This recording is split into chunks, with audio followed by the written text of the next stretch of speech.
Hey, welcome. So, you know how every city has a story to tell? Well, what if it's telling two totally different stories at the exact same time?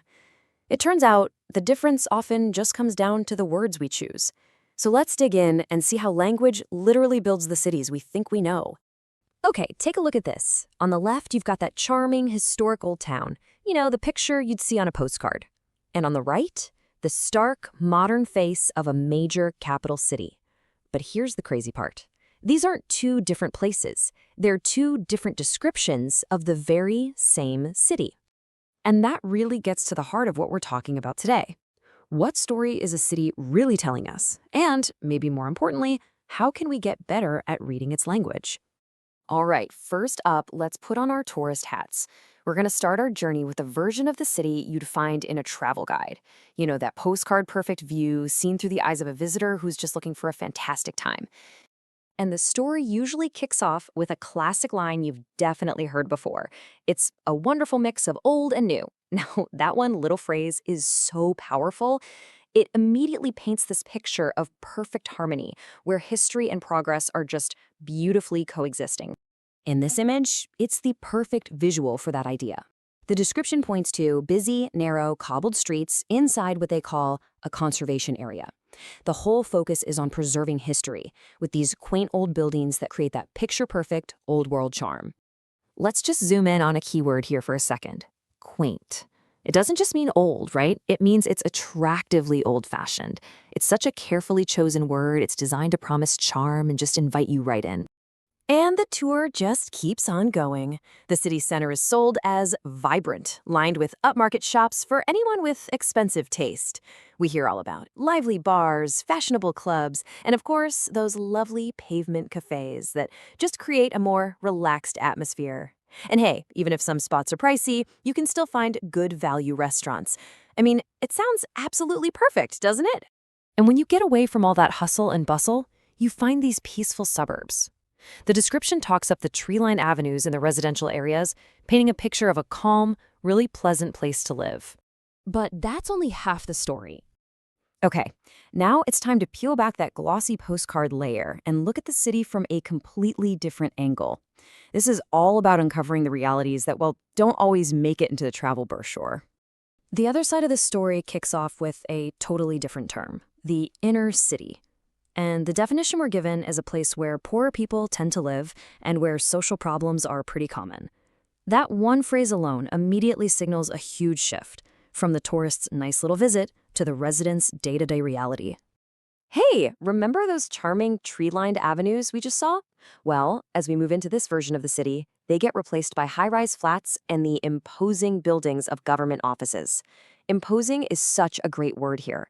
It suggests power and scale, but definitely not the same warmth or welcome as Quaint. And this slide just lays the two stories bare. The upmarket shops from the tourist view exist in the same exact city as rundown buildings. The lively bars stand in sharp contrast to no-go areas. Tree-lined avenues become streets strewn with litter, and that celebrated conservation area is right next to deprived areas. It's like we're describing two different worlds just by using a different set of words. And it's not just what you see, it's what you hear and feel, too. That vibrant city center from before, now it's described like this. The incessant roar of trucks and buses makes the city center an extremely noisy place. Incessant, that means it never stops. All of a sudden, that energy feels less like fun and more like a constant grinding noise. This feeling of chaos gets captured by another key term, a sprawling city. Now, this isn't just a big city. It's one that has grown in a messy, disorganized way. It really suggests a lack of planning and just a feeling of being totally overwhelmed. And the problems that come with this sprawl are very, very real. You've got that bumper-to-bumper traffic, the constant smell of exhaust fumes. Instead of scenic views, you might see shanty towns. You find these urban wastelands and the real threat of high crime.